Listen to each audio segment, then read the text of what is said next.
Hola, qué bueno tenerte de vuelta con nosotros al final de esta serie que le pusimos por título Siguiendo a Jesús.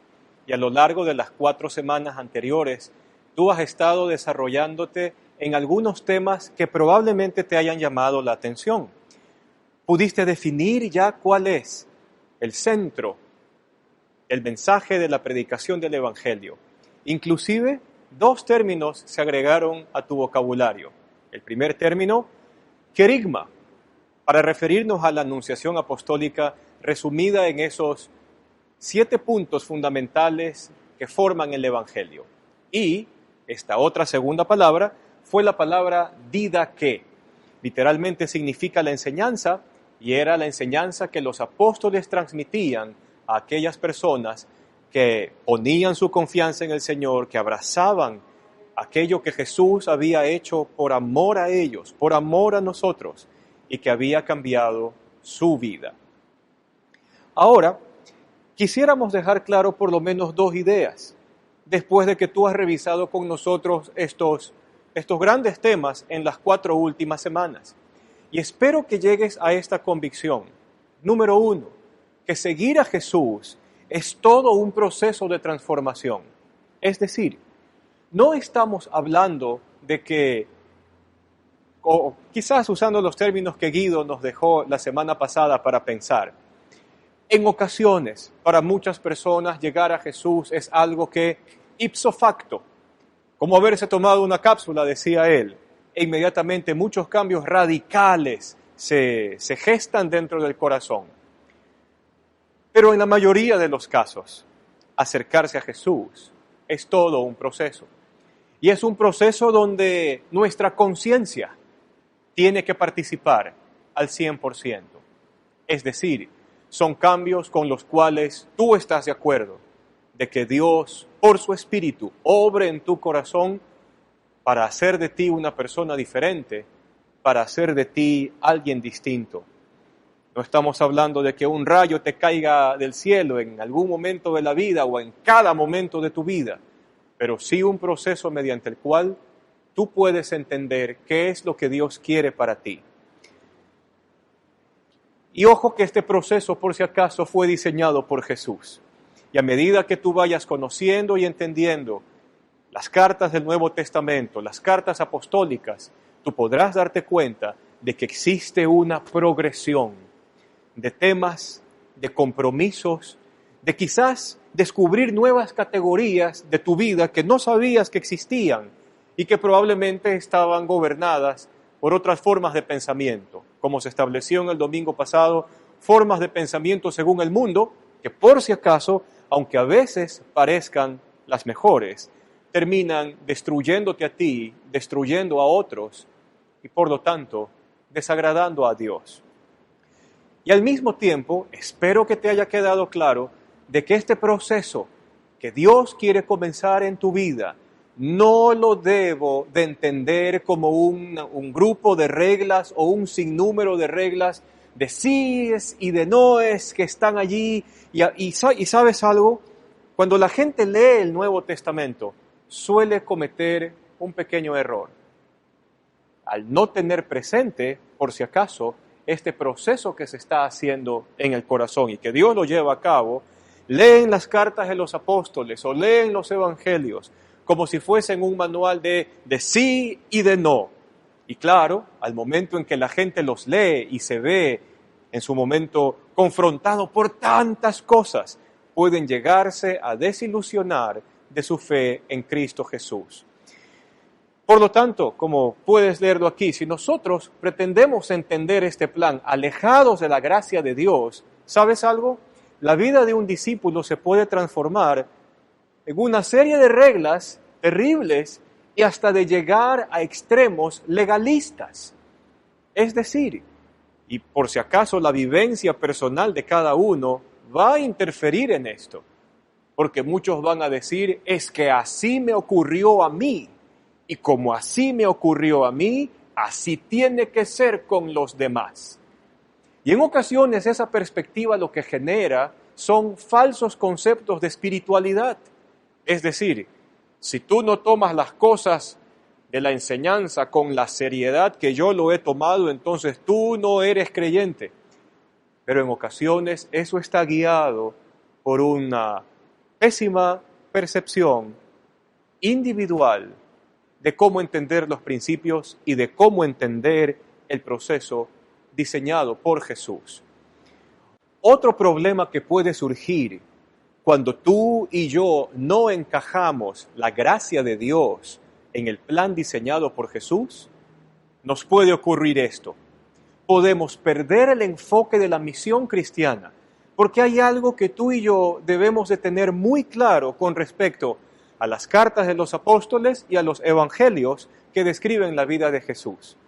Por un lado, las cartas de los apóstoles, no solo las de Pablo, sino también las de Pedro, la de Santiago, la de Judas. Bueno, te has topado con algunas cuando has abierto tu Biblia.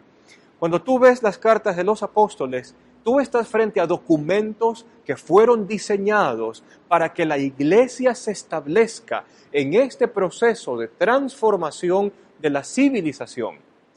Para aquellos dentro de la Alianza San Borondón que hemos tomado un tiempito más para estudiar las cartas apostólicas, nos habremos dado cuenta de que hay muchos temas que van avanzando desde lo más suave, desde lo más básico, hasta ir avanzando en un proceso de años, se entiende por la fecha de escritura de las cartas. Al ir avanzando en años, nos damos cuenta de que las cartas terminan con unos modelos de vida mucho más superiores a la forma en cómo se comenzó. Entonces, yo puedo perder el enfoque de la misión. Deseamos por las cartas y el proceso que ellas describen y por los evangelios, porque en medio de toda la enseñanza del evangelio sucede que todos coinciden al final con el concepto de misión. Vayan por todo el mundo y anuncien el evangelio a toda criatura.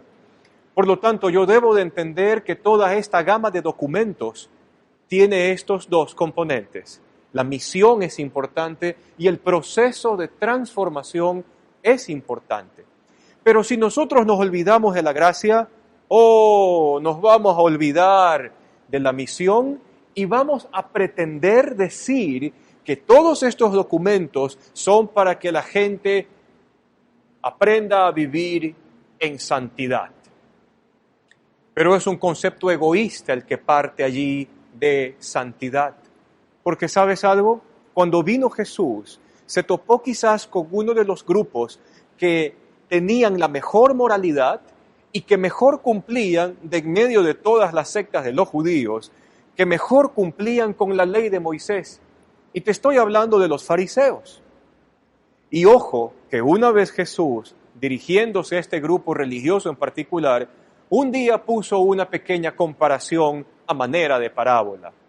Y decía, he aquí que había un hombre, esto le enseñaba Jesús a sus discípulos, era un hombre que se acercaba al templo y dentro del templo el hombre decía, te doy gracias, Señor, que no me has hecho a mí como este publicano que se encuentra a mi lado.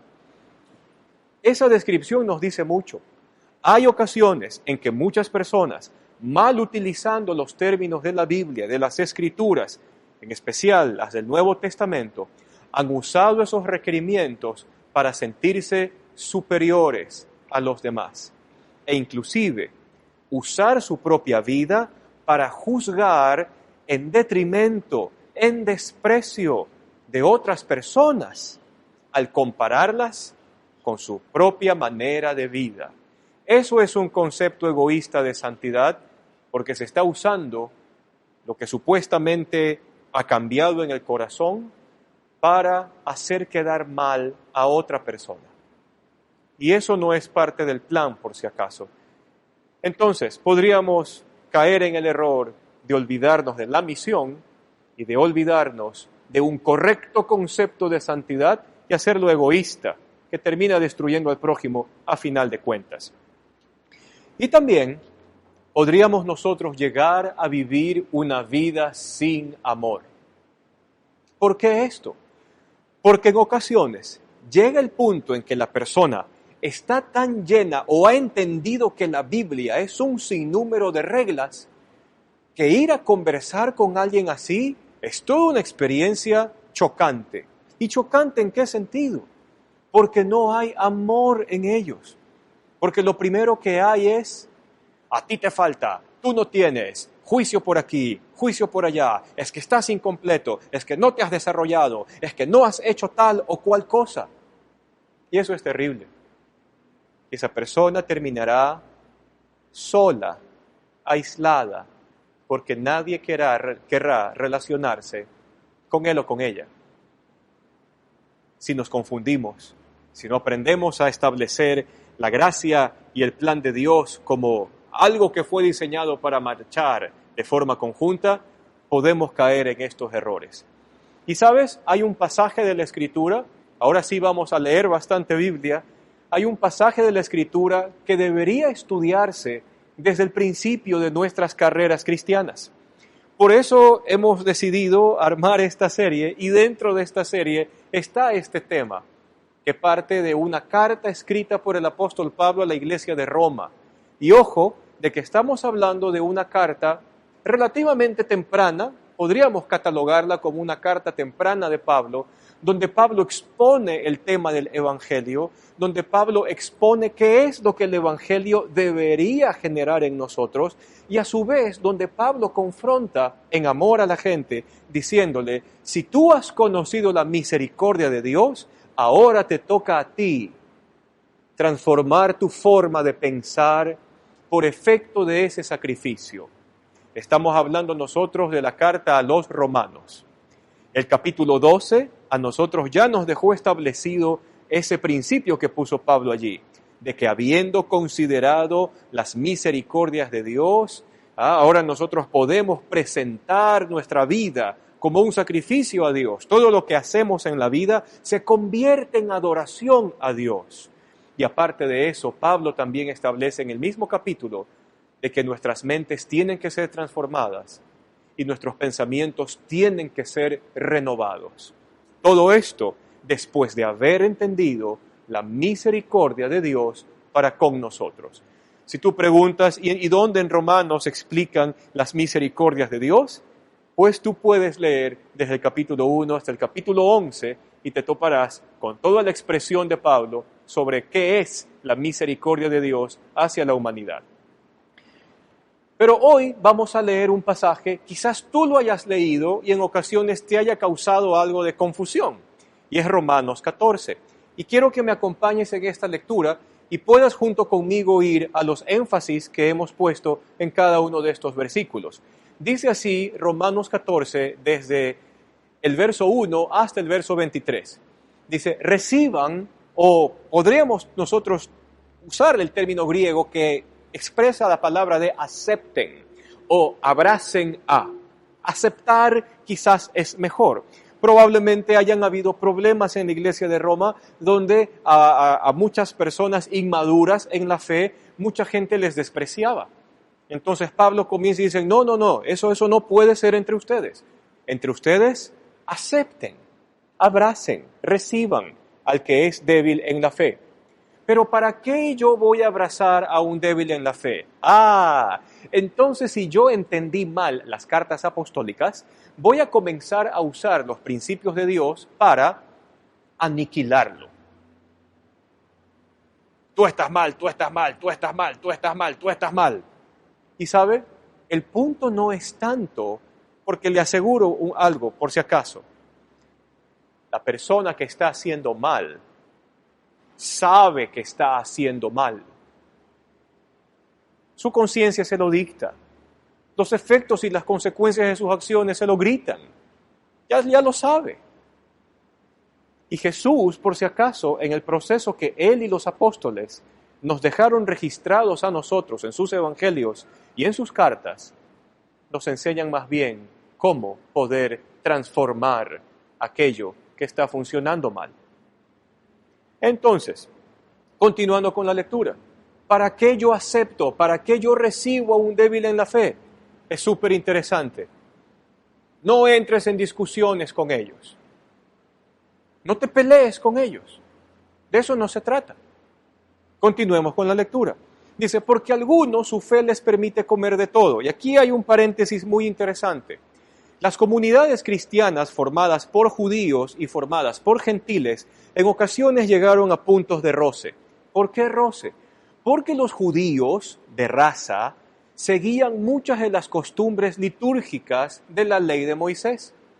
Costumbres que decían, no comas chancho, no comas camarón, no comas ostras, tienes que guardar el día sábado, no puedes caminar tanto. Y ojo que habían tradiciones escritas por encima de la ley de Moisés.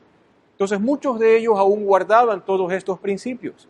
Y cuando a estos judíos cristianos les decían qué pensaban de los gentiles, entonces los gentiles aún tienen muchas cosas que arreglar, porque ellos no viven la piedad así como nosotros, los judíos de raza, las vivimos. ¿Se le hace conocido el panorama? Especialmente si usted es alguien que quizás tenga algunas décadas en el caminar cristiano y se topa con una persona nueva en la fe. Las respuestas siguen siendo las mismas. Aún le falta mucho por recorrer. Ese hermano no sabe todo lo que le espera. Terrible la forma en que se pinta el camino de la fe. Pero en todo caso, por eso nuestro apóstol Pablo aquí dice, hay algunos que su fe les permite comer de todo, pero hay quienes son débiles en la fe y solo comen verduras. Acuérdese de las leyes dietéticas.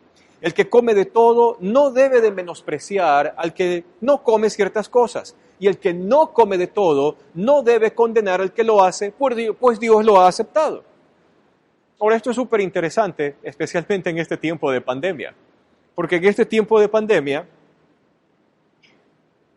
nadie ha ido a congregarse el día domingo.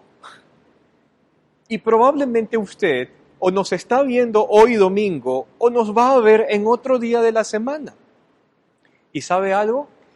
Cuando no habían estas restricciones, algo que en ocasiones marcaba la santidad de una persona o de una familia, es que esa persona o esa familia nunca faltaba un domingo a la iglesia. Y entonces, si un hermano cristiano salía el fin de semana y se iba a la playa con su familia, inmediatamente los que se quedaban en el auditorio de la iglesia decían, a ese hermano le falta mucho para establecer prioridades, porque pecaminosamente se ha ido a la playa. Es de reírse, pero la verdad es que Pablo trata con esos temas desde aquí. El que no come de todo no debe condenar al que lo hace porque Dios lo ha aceptado. ¿Cuándo lo aceptó? Cuando esa persona creyó en Jesús. En ese momento Dios extendió sus brazos y lo agarró para nunca más dejarlo ir. Dios lo aceptó. ¿Quién soy yo para menospreciarlo? Continuamos con la lectura. ¿Quién eres tú? Y esta pregunta retórica podría ser una mezcla de todo. Tiene algo de ironía. Tiene algo de sarcasmo, porque si la comenzamos a responder uno a uno, yo puedo preguntar también en este momento, ¿quién eres tú? ¿Quién soy yo? ¿Qué tienes que te haga diferente o superior a los demás? ¿Sabes algo? Si eres alguien que ya tiene un buen tiempo en el Señor, eres una persona a quien Dios redimió del pecado que te estaba consumiendo y destruyendo desde adentro. Si es así, ¿qué te diferencia del resto? Si es así, ¿qué es distinto entre otra persona y tú? De allí la pregunta de Pablo, ¿quién eres tú? Y la podríamos responder, yo lo puedo responder desde este lugar. Yo soy alguien a quien Dios rescató. Un pecador tan lleno de defectos y debilidades igual que tú. Y que sigo en este proceso. Y que caminaré y me caeré y me equivocaré. Y como decía el libro de los Proverbios, 7 veces caerá el justo y esas 7 veces Dios lo levantará. Entonces, ya que hemos establecido un concepto de igualdad, llamémoslo así, ¿quién eres tú? Ya sabemos quién eres tú y quién soy yo. Entonces dice, que se mantenga en pie o que caiga, o más o menos el ser rechazado o el ser aceptado, no depende de ti, sino del asunto de su amo. Ahí, ojo, que Pablo está usando el término Señor en referencia a la dinámica de esclavitud que había en aquel entonces, la relación amos y esclavos. Continuemos. Dice, se mantendrá en pie porque el Señor, y ahora sí se refiere al Señor Jesús, a Dios propiamente, porque tiene poder para sostenerlo. Y ahí viene algo interesante. ¿Quién es el único que sostiene las vidas cristianas de todos nosotros, que nos decimos discípulos de Jesús? ¿Usted se la sostiene? Dios sostiene su vida, es lo que dice Pablo. Así que por lo tanto no hay superioridades, tampoco desde esa perspectiva. Tiene el poder para sostenerlo. Hay quien considera que cada día, un día tiene más importancia que otro día. Pablo dijera, está bien, que piense así. Hay otro quien considera iguales todos los días. Si lo piensa así, está muy bien. Y fíjese nuestra parte final. Cada uno debe de estar firme en sus propias convicciones. Es decir, que si el domingo yo considero que a Dios le agrada que yo venga a la iglesia, ok, sea feliz. Y si la otra persona considera que irse el fin de semana, incluido el domingo, a la playa, a compartir con su familia, porque dentro de los principios de Dios está el que tiene que invertir tiempo con su familia, eso también está bien. Por lo tanto, en ambos casos y en ambas situaciones, las cosas se están decidiendo por amor a Dios. Centremos ese punto ahorita. Sigamos leyendo. Dice el texto más adelante, el que le da importancia especial a cierto día, y esto es por si acaso por el problema del día de reposo, del día que se tiene que guardar, o qué día no se tiene que guardar. Ok. El que le da importancia especial a cierto día, lo hace para el Señor. El que come de todo, come para el Señor. ¿Y por qué? Lo demuestra dándole gracias. Y el que no come, para el Señor se abstiene. Es decir, su motivación viene de Dios, si quiere verlo así. Y también da gracias a Dios, porque ninguno de nosotros vivimos para nosotros mismos, ni tampoco morimos para nosotros mismos. Y ahí hay un principio interesante que ya Pablo comienza a meter. ¿Para quién vivimos? ¿Vivo para mí? ¿Para mi propia satisfacción? ¿Para lo que a mí me conviene? ¿Para lo que yo quiero? ¿O para lo que en amor, y un amor correcto, para lo que en amor le hace bien a mi prójimo? Dejemos eso allí. Continuemos con la lectura. Si vivimos, para el Señor vivimos. Si morimos, para el Señor morimos. Así que, sea que vivamos o sea que muramos, ¿a quién le pertenecemos? Al Señor. Los que guardan y los que no guardan, por sus convicciones. Dice, para esto mismo murió Cristo y volvió a vivir para ser Señor, tanto de los que han muerto como de los que aún viven. Eso es querigma.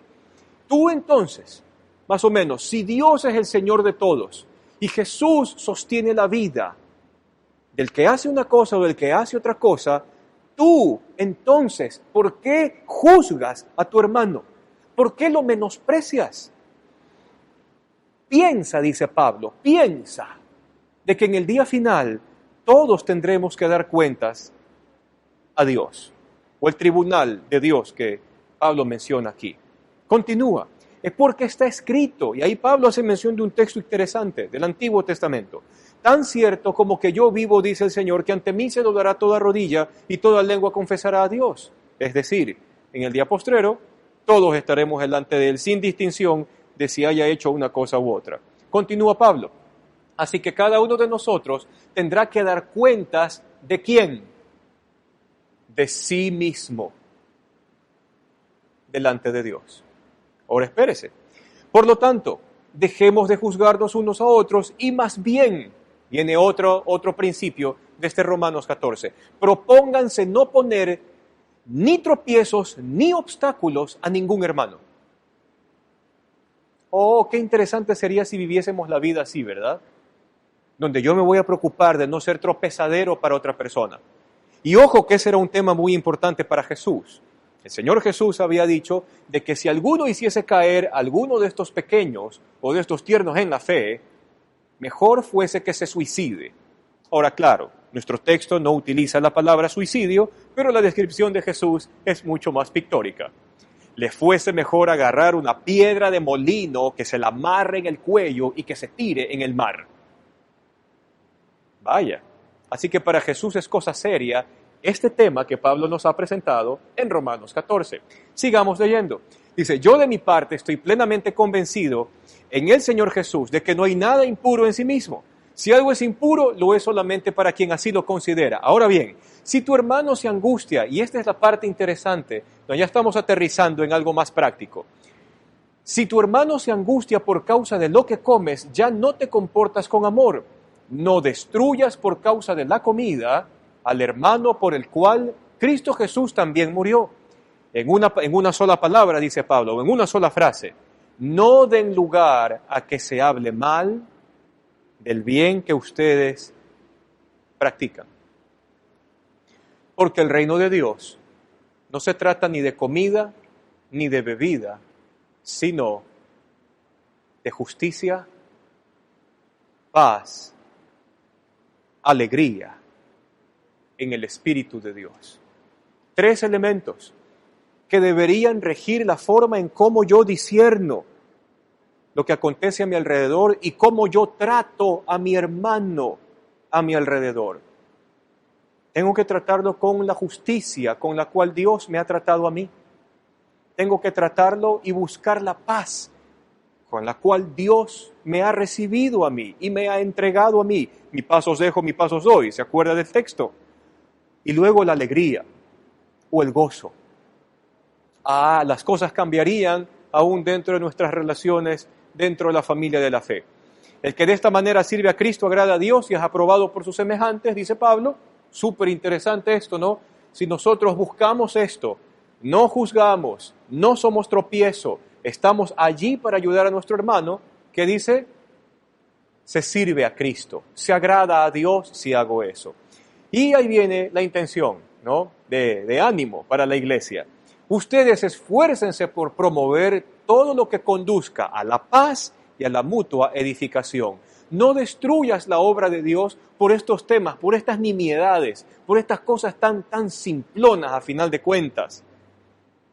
No destruyas la obra de Dios a causa de la comida, como las leyes rituales solían decir y los cristianos judíos se aferraban de eso para definir que estaban agradando a Dios. No destruyas la obra de Dios a causa de esos temas.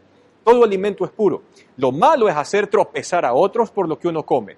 Más vale no comer carne ni beber vino, ni hacer nada que haga caer a tu hermano. ¿Qué es esto? Continúe con la lectura. Así que la convicción que tengas tú al respecto de cualquiera de estos temas, manténla como algo entre tú y Dios. Tu experiencia como cristiano no es regla para otro. Tu acercamiento a Dios no es regla para nadie. Ese fue el proceso para ti, no para otro.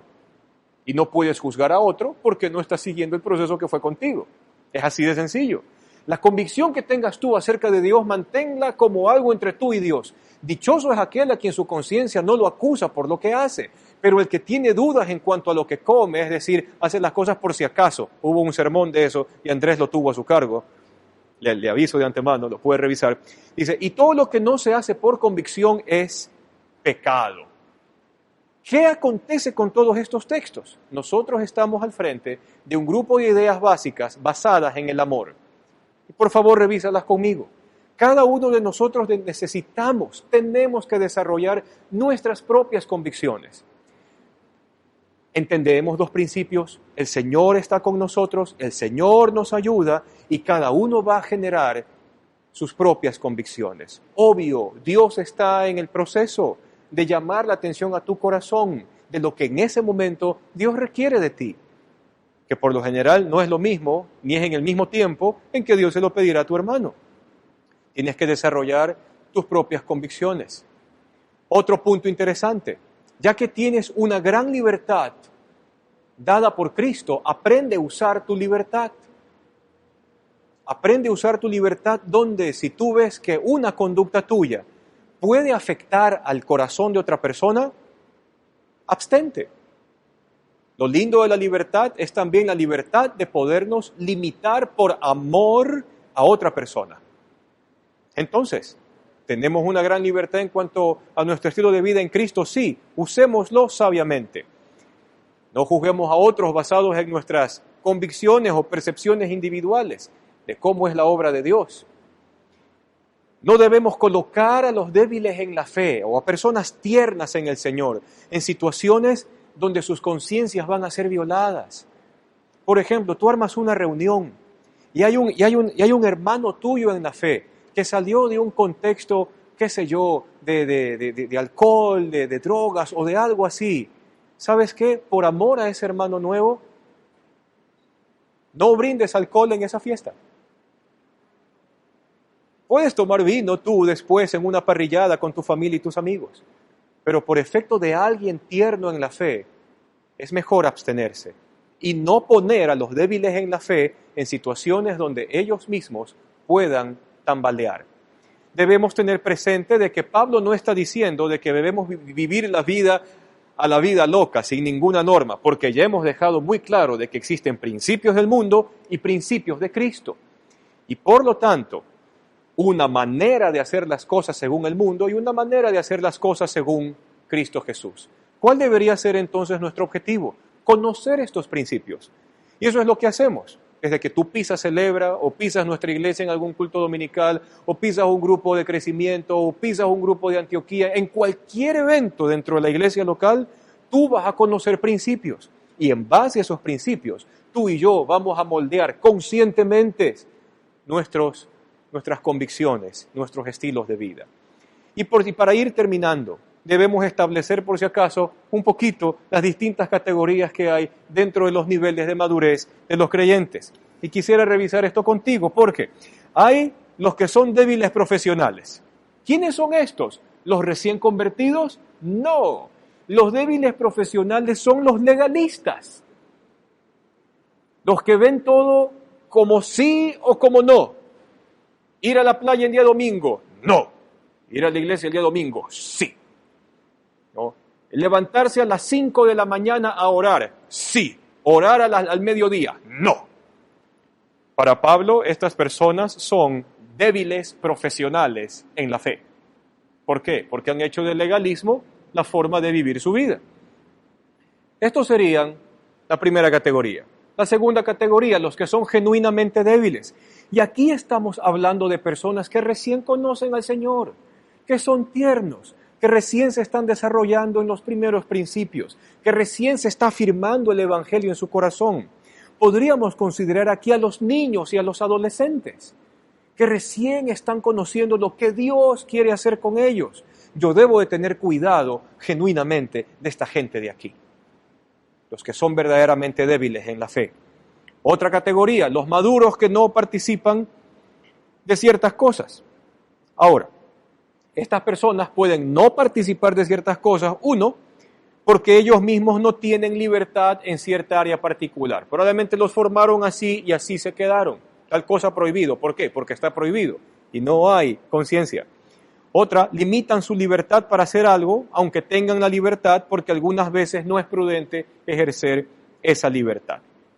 Otra categoría son los inmaduros que participan de ciertas cosas.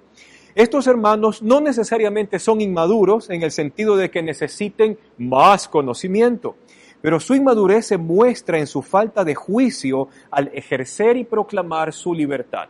Es decir, no presentan las razones para presentar su libertad en Cristo.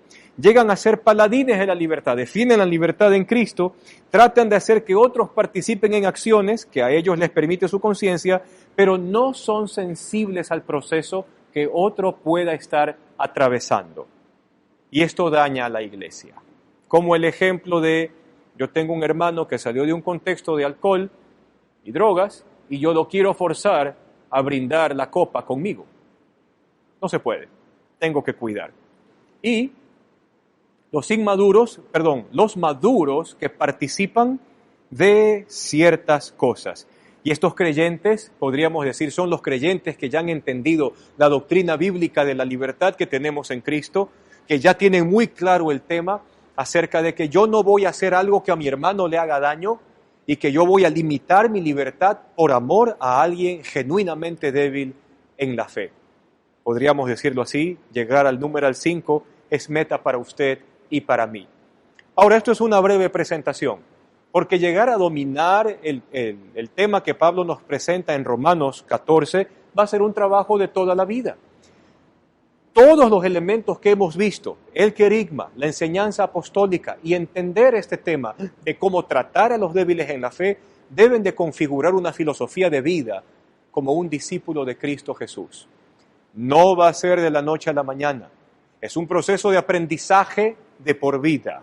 Es un proceso de transformación de por vida que hallará su máxima expresión cuando Cristo Jesús venga y seamos llevados juntos con Él y seamos glorificados en Él.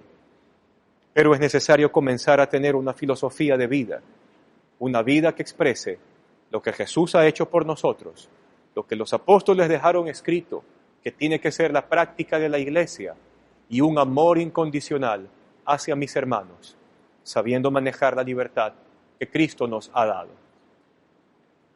¿Tienes una filosofía de vida? Quizás es la primera vez que te enfrentas a esto. Te recomiendo algo. Acompáñanos y comienza a conocer cómo Cristo Jesús puede moldear tu filosofía de vida y por ende la manera en cómo vives. Que el Señor te bendiga.